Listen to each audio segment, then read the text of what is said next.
Assalamualaikum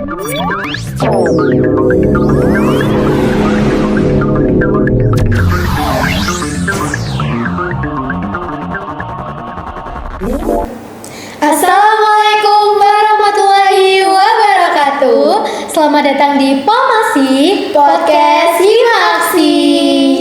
Hai teman-teman, kenalin aku Cynthia Isifara dan rekan aku. Halo, aku Tanaya Adila.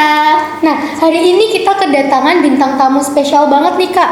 Mereka itu adalah orang-orang yang memiliki jiwa semangat yang sangat tinggi. Terus mereka itu juga aktif dalam berbagai bidang, termasuk organisasi juga. Wah, keren banget ya. Hari ini kita membahas apa sih Kak? Hari ini kita membahas, waduh pada kepo nggak nih kita membahas apa? Kira-kira kita mau membahas apa nih Kak?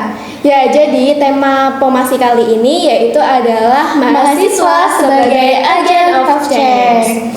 Nah, jadi sebagai seorang mahasiswa kita itu tidak hanya datang ke kampus, ngerjain tugas, lalu pulang begitu aja. Tapi seorang mahasiswa itu harus memberikan inovasi yang kreatif dan juga bermanfaat bagi masyarakat lah tentunya. Bener banget, harus inovatif juga nih Kak, bener kan? Bener banget dong. Terus selain itu nih Kak, kehidupan di kampus ternyata nggak se ekstrim itu, kayak kuliah, pulang kuliah, pulang kuliah, Ya, pulang. Kita mungkin juga harus produktif nih. Iya, mungkin ada nih beberapa teman di rumah yang sedang aktif mengikuti kegiatan sana dan sini gitu kan ya. Jadi Pasti mengeluangkan banyak waktu, tenaga juga. iya, Kak. tapi dari waktu yang kita keluarkan itu kita itu juga akan mendapat feedback. Jadi kita Feedbacknya apa tuh kira-kira? mungkin dengan mengupgrade diri kita dalam lingkungan berorganisasi kan mungkin kita dihadapkan oleh banyak orang dan banyak karakter. Jadi mungkin kita akan lebih lebih terbiasa lah menghadapi orang-orang yang mungkin memiliki karakter yang berbeda-beda. Selain itu kan kalau ngikut organisasi itu biasanya kita itu jadi kayak semakin suka untuk berinteraksi satu sama lain. Kadang kalau ikut organisasi itu juga mengembangkan relasi nggak sih Kak? Bener banget, kita jadi kenal dari orang sini ke orang sana, karakter orang yang satu dengan karakter orang yang lainnya, menambah wawasan juga nih Kak. Ya betul banget. Tanpa langsung lama lagi, langsung saja ya Kak ya. Kita sambut pemateri kita pada hari ini, Yaitu Kak Rizky dan Kak Dina. Selamat datang kepada Kak Dina dan Kak Rizky. Gimana nih kabarnya hari ini? Alhamdulillah baik sih, meskipun kadang cuaca semakin buruk ya, kadang Ekstrim hujan, banget nih. kadang panas. Tapi yang paling penting itu tetap semangat. Betul sekali. Oke, jadi sebelum kita masuk ke pembahasan kali ini, boleh dong kepada bintang tamu kita hari ini untuk memperkenalkan diri. Silakan, boleh bebas siapa dulu?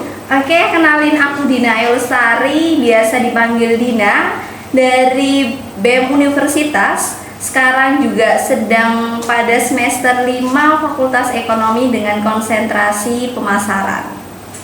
Silakan. Kalau saya sendiri, saya Rizky Agaku, biasa dipanggil Riz. Saya dari BEMU juga, terus semester 5, semester 6 pemasaran sekarang, kan semester 5. Wah, keren banget.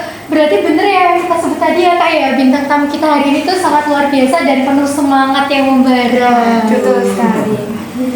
Nah, langsung saja nih tanpa lama-lama lagi, langsung aja kita bahas nih. Menurut Kak Dina dulu deh, Oke. mahasiswa sebagai agent of change itu menurut Kak Dina itu seperti apa sih? Oke, mahasiswa sebagai agent of change yaitu bagaimana mahasiswa memaknai peran aktif dan proaktif sebagai perubahan untuk atas apa yang realitas saat ini terjadi gitu. Jadi serta mahasiswa juga perlu nih memiliki potensi atau kemampuan untuk menginisiasi atau memimpin suatu perubahan saat ini gitu. Oh, seperti itu. Mungkin kita juga perlu dengar ya dari pendapatnya Kak Rizky nih. Kalau menurut Kak Rizky sendiri, definisi mahasiswa sebagai agent of change itu seperti apa sih Kak? Kalau menurut saya sendiri, Iya. nah, agent of change itu adalah tugas kita sebagai mahasiswa untuk memberikan perubahan, entah itu baik nilai secara value hidup, terus norma dalam kehidupan, terus ide ataupun gagasan untuk lingkungan sekitar kita. Jadi bukan untuk kita saja, tapi juga berdampak untuk lingkungan sekitar kita. yang fungsinya untuk membawa yang sebelumnya dari arah yang kurang positif menuju ke hal-hal yang lebih positif lagi. Seperti itu ya kira-kira. Jadi sebagai seorang mahasiswa kita juga patut menguasai ilmu-ilmu tersebut juga ya Kak ya? Iya, perlu. Pasti. Jadi kita nggak hanya cuma dalam bidang ilmu pengetahuan, tapi kita juga harus memiliki sikap kritis untuk mengatasi dari permasalahan yang terjadi gitu. Wah. Selanjutnya ke pertanyaan yang kedua nih, aku mau tanya ke Kak Rizky dulu. Apa saja yang perlu dilakukan oleh mahasiswa dalam menjadi agent of change? Oke, yang perlu diperhatikan yang pertama itu mental, karena kita dituntut untuk punya mental yang kuat terlebih dahulu. Kan nanti waktu kita berusaha untuk membawa perubahan di masyarakat lah, sebut saja seperti itu. Nah, pastikan ada banyak hal yang bertentangan, sehingga banyak benturan di sana. Kalau mentalnya down, itu nanti perubahan yang kita bawa itu tidak akan maksimal. Terus yang kedua, kita persiapkan ilmu-ilmu yang diperlukan. Jadi untuk membawa perubahan itu kan kita juga harus menyiapkan diri kita terlebih dahulu. Ilmu seperti apa? Nanti kalau kita fakultas ekonomi, nah kita bisa menyiapkan ilmu-ilmu di bidang ekonomi. Terus nanti bisa kita bawa di lingkungan masyarakat juga. Wah, jadi kita harus memperbaiki diri kita dulu juga ya Kak ya, Yes. untuk menjadi lebih baik agar bisa terjun ke masyarakatnya langsung. Kemudian dari Kak Dina sendiri nih, gimana? Oke, sebenarnya tadi yang dijawab udah banyak banget ya dari Kak Rizky nih. Tapi mungkin sedikit aja yang perlu ditambahi, yang perlu juga untuk melakukan ya ini semangat. Jadi kita harus juga memiliki semangat untuk melakukan perbaikan perubahan. Apalagi yang saat ini dengan adanya kemajuan teknologi ya, mahasiswa ataupun anak muda banyak sekali terpengaruh oleh berita-berita hoax ataupun mereka masih enggan untuk melakukan suatu perubahan. Jadi semangat perlu untuk dilakukan dalam diri manusia, serta perubahan itu tak hanya pada diri mereka sendiri, namun harus seiring dengan perubahan diri dan lingkungan sekitar agar balance lah dari diri kita ataupun permasalahan yang terjadi gitu sih. Berarti kita juga harus menyaring berbagai informasi yang masuk ya Kak ya? sekali, iya. Soalnya banyak banget berita-berita hoax yang muncul di media sosial, bahkan dari mulut ke mulut. Iya, kita sering menerimanya tuh secara mentah-mentah, lalu kita tuh sebar lagi. Jadinya kan kita menerima berita hoax dan kita sebagai penyebar berita hoax pula kalau kita tidak memiliki kemampuan untuk menyaring informasi tersebut gitu. Jadi tadi tipsnya adalah mental dan semangat ya Kak ya? Iya, Dan juga tambahan harus selektif dalam mencari informasi dari berbagai sumber. Iya. Nih, lanjut Kak untuk pertanyaan berikutnya. Kenapa sih harus mahasiswa yang melakukan agent of change? Kenapa nggak orang lain aja? Nah, kalau boleh siapa dulu? Oke, siapa? Haris lah kayaknya. Kayaknya mau ngomong nih boleh. Udah siap banget ya Kak ya? Iya. Ya, kenapa Oke, sih? kan kita sendiri kan juga menyandang kata maha di depan kata siswa itu sendiri. Iya. Terus cara pendidikan juga, yang awalnya kita SMA sistemnya pedagogi, terus sekarang kita di lingkungan kampus sistem pendidikannya andragogi. Jadi kita dituntut untuk lebih mandiri. Dari kemandirian itu kita dituntut juga untuk bisa membawa perubahan bagi lingkungan sekitar kita. Jadi mahasiswa itu bukan soal kita belajar di kelas saja, tapi juga kita harus berpikir jauh ke depan untuk meraih cita-cita kita, terus untuk kepentingan bangsa dan negara juga. Baik, kalau dari Kak Dina sendiri mungkin? Oke, kenapa harus kita, apalagi Iya. mahasiswa? Ya karena siapa lagi kalau bukan kita sebagai mahasiswa anak muda untuk memimpin masa depan nantinya. Juga mahasiswa saat ini ataupun anak muda memiliki potensi dan semangat belajar yang masih tinggi. Dan kesempatan-kesempatan untuk belajar mahasiswa ini masih panjang. Jadi sebagai agen perubahan ini mahasiswa perlulah untuk melakukan perbaikan perubahan yang terjadi dengan kemampuan belajar seperti yang sudah dikatakan dari Kak Riz tadi. Kita harus memiliki semangat belajar serta kemampuan kritis atas apa ilmu yang sudah kita pelajari nantinya, karena dari ilmu-ilmu yang sudah kita pelajari pastinya memiliki potensi serta keterampilan yang dapat dikembangkan kembali gitu. Oke, jadi seperti itu ya Kak. Jadi mahasiswa memang mengambil peran yang sangat nyata ya Kak ya, sangat baik. Selanjutnya Terus itu juga kalau mahasiswa kan juga menyandang status disebut kaum intelektual juga kan. Nah, berarti kan di situ kan kita bisa menyalurkan ide-ide kita juga untuk memberikan kemajuan di lingkungan sekitar seperti itu.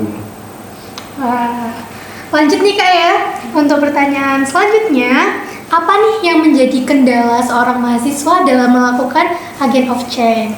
Oke, ya mungkin aku dulu ya gitu. Oke.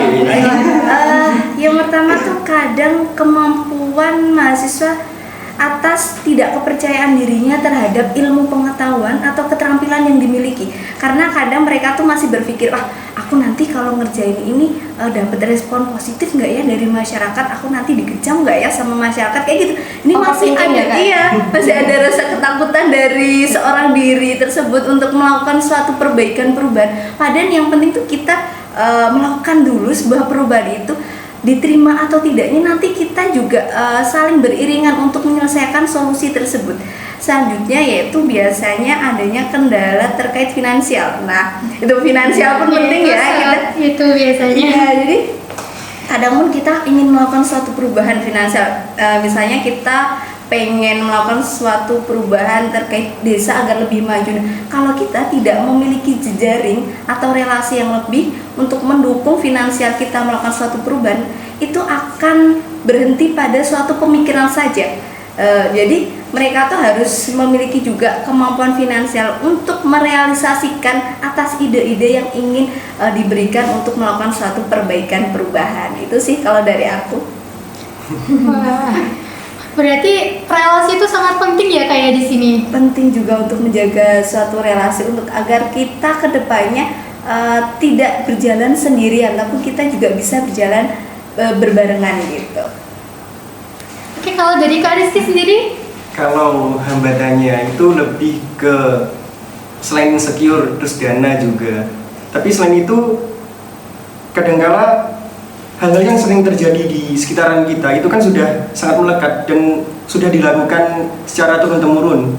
Jadi tanpa sadar hal itu sudah menjadi norma, terus sudah menjadi adat istiadat. Nah, hambatannya yang jelas benturan terhadap sekitar kita karena kita mencoba untuk mengubah hal-hal yang sudah terjadi, yang sudah menjadi kebiasaan, sehingga kadangkala kita disebut sebagai orang yang gimana ya, lebih ke suka berontak seperti itu. Padahal di sisi lain kita juga sebenarnya punya niatan baik untuk mengubah terhadap hal-hal yang lebih positif lagi.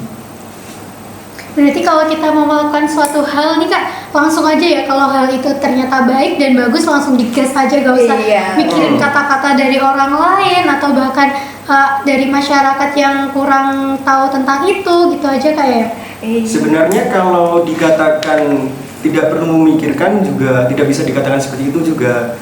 Tapi di sisi lain kita juga harus bersosialisasi dengan masyarakat juga. Jadi diharapkan ketika kita bersosialisasi tersebut, kita dapat menyalurkan ide kita sedikit demi sedikit supaya masyarakat juga bisa memahami apa gagasan kita yang ingin kita bawa nanti.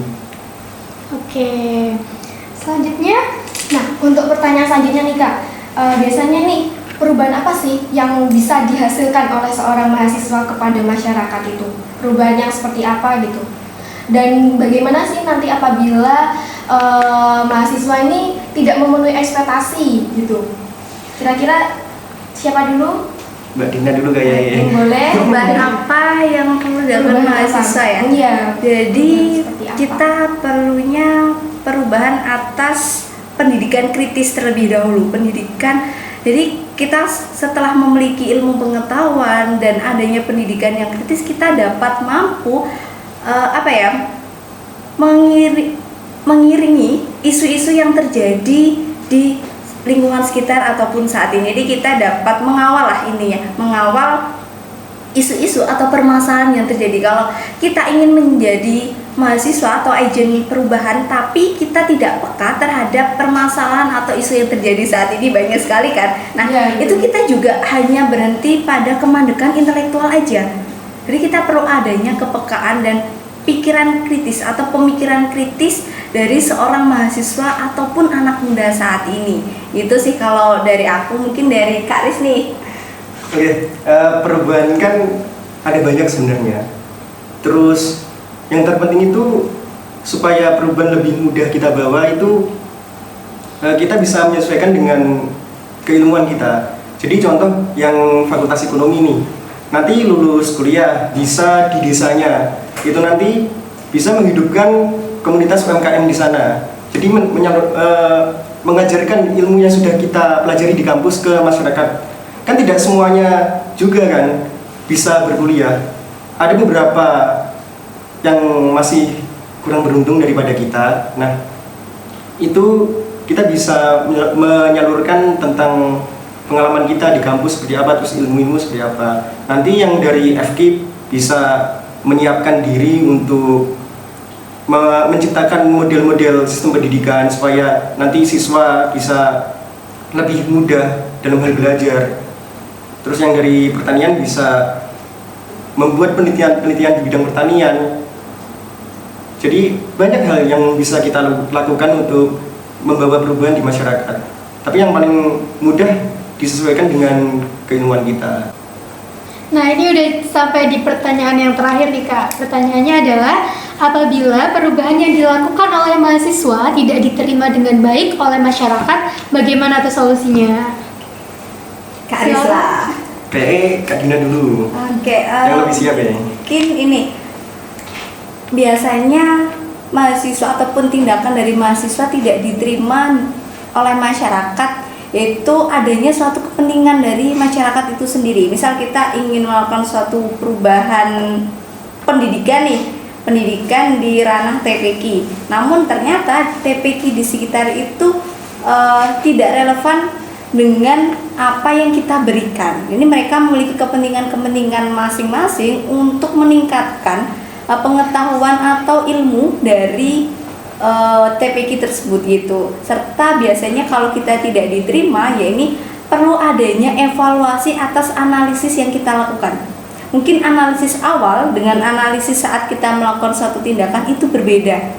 Nah, jadi mungkin kita perlunya melakukan sebuah evaluasi atas analisis, serta mungkin kita bisa juga dengan metode-metode yang lain yang perlu kita terapkan. Jadi kita juga perlu memilih metode yang tepat bagaimana untuk melakukan perbaikan perubahan, serta komunikasi yang baik. Kita perlu melakukan suatu komunikasi yang efektif antara kita sebagai inisiator dengan masyarakat untuk melakukan suatu perbaikan perubahan, serta pula dengan menggabungkan pendidikan, tindakan yang konkret ataupun mengkolaborasikan dengan pihak-pihak terkait. Dari hal tersebut dapat memberikan suatu dorongan perubahan yang efektif untuk melakukan perbaikan perubahan di lingkungan masyarakat. Itu sih.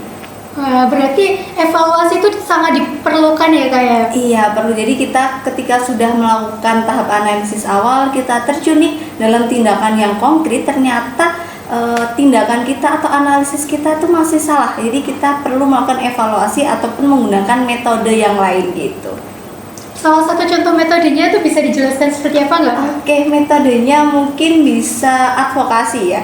Jadi misal ada suatu permasalahan di lingkungan masyarakat ataupun di lingkungan kampus, misal dari kekerasan seksual yang terjadi di kampus, itu kita perlu mengawal adanya kekerasan seksual itu seperti apa. Jadi kita nggak hanya dalam mempertanyakan terhadap korban saja, tapi kita juga perlu mengaitkan dengan hal-hal yang terjadi sekitarnya, ataupun temannya, ataupun dari pengajar-pengajar yang lainnya, bagaimana dapat menyelesaikan suatu permasalahan itu tak hanya dalam tampak luarnya saja. Jadi kita perlu mendalami terlebih lagi atas permasalahan yang terjadi untuk dapat menyelesaikan permasalahan dengan baik gitu.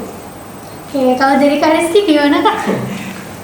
Jujur, saya agak bingung dikit soalnya Mbak Dina sudah menjawab panjang banget gitu. Waduh. Cuman mungkin ada hal yang perlu ditambahin lah, kan perubahan terus terhambat. Jadi untuk mengatasinya gimana? Nah, kita juga diri kita sendiri terutama itu harus melepaskan dari hasrat-hasrat egosentris. Soalnya kenapa? Kalau kita egois, maka kita akan menjadi orang, gagasan kita yang paling bagus, ide kita yang paling bagus, masyarakat harus ikut kita. Nah, kita harus melepaskan diri dari hal-hal seperti itu. Karena perubahan yang bagus itu adalah perubahan yang dibutuhkan oleh masyarakat. Saya pernah mempelajari filsafat, itu bunyinya seperti ini. Kalau ingin membuat tindakan revolusioner atau perubahan, nah jangan pernah melupakan sastra Inggris. Karena double O bisa dibaca O, bisa dibaca U, bisa dibaca A. BLOOD dibaca blood, artinya darah. Terus BOOK dibaca book, artinya buku. Terus DOOD dibaca door. Nah, dari hal itu falsafahnya seperti apa?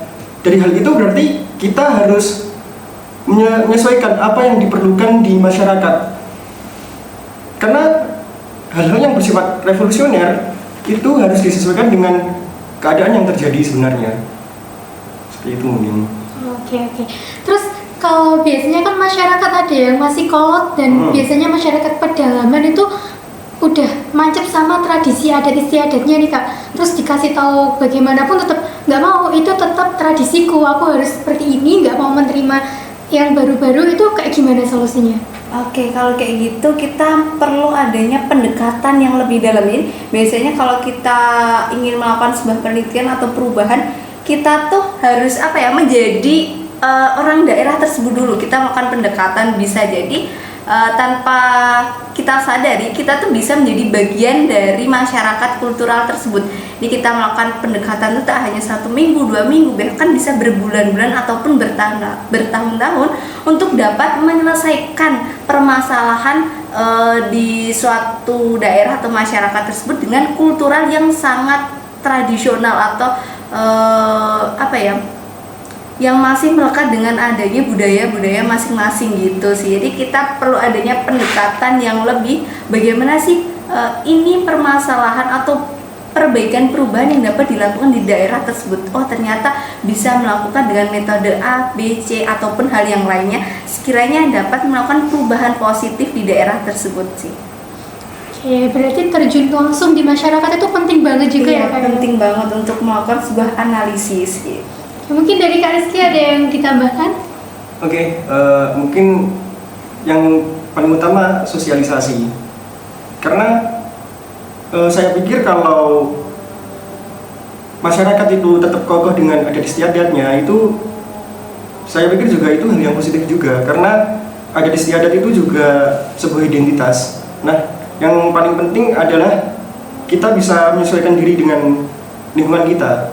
Soalnya kalau kita sendiri tetap kolot, nah itu yang terjadi malah bentrok. Terus malah kita dimusuhi oleh masyarakat, akhirnya ide-ide yang sebelumnya itu bersifat baik itu bisa tidak tercapai nantinya.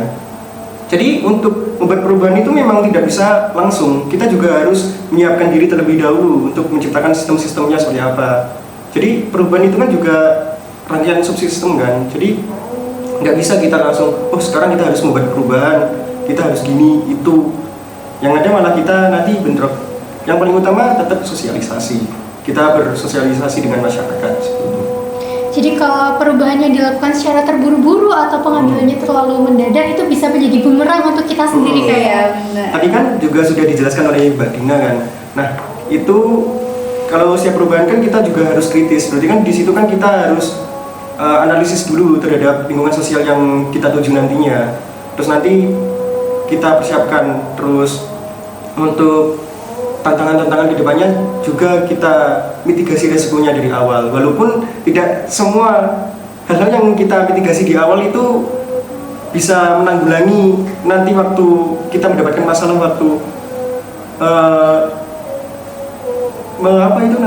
terjun langsung di sana gitu ya. Oke. Itu tadi penjelasan dari para bintang tamu kita. Mungkin ada tambahan Kak Nay? Ya, jadi sebelum kita tutup, boleh nih kepada Kak Dina dan Kak Rizky untuk menyampaikan close statement nih kepada teman-teman di rumah. Ini belum menyiapkan ya kayaknya. Bang Haris dulu nih. Kayaknya banyak sekali kata-kata yang ingin dituangkan gitu. Quotes untuk hari ini mungkin. Buat hari ini ya berarti jadinya. Iya. Perubahan. Setiap perubahan diawali dari diri sendiri. Jadi kita juga harus melepaskan diri dari belenggu hasrat egoisme. Karena kalau kita egois, maka diri kita dianggap juga belum berubah. Ada syair, ini hidupku, ini tanggung jawabku, kurayakan diriku, ku beri kesadaran. Berarti setiap perubahan harus ada kesadaran. Ini seperti itu. Keren banget. Keren. Saya jadi bingung ini mau ada apa ya. Mungkin ada pesan-pesan? Oke, closing statementnya agen perubahan kita mahasiswa. Jadi kita sebagai mahasiswa dengan segala intelektual dan kemampuan untuk membuat ruang-ruang diskusi dalam melakukan suatu perubahan. Kalau bukan kita mahasiswa, siapa lagi? Itu sih. Keren banget sih. Semangat dong ya. Harus semangat lah. Baik, terima kasih kepada Kak Rizky dan Kak Dina sudah meluangkan waktunya untuk hadir di acara ini. Dan jangan lupa buat teman-teman nih untuk subscribe, share, like, and comment video ini. Dan sampai jumpa di promosi selanjutnya. Saya Tanaya Adila. Dan saya Cynthia Sifara pamit undur diri. Wassalamualaikum warahmatullahi wabarakatuh.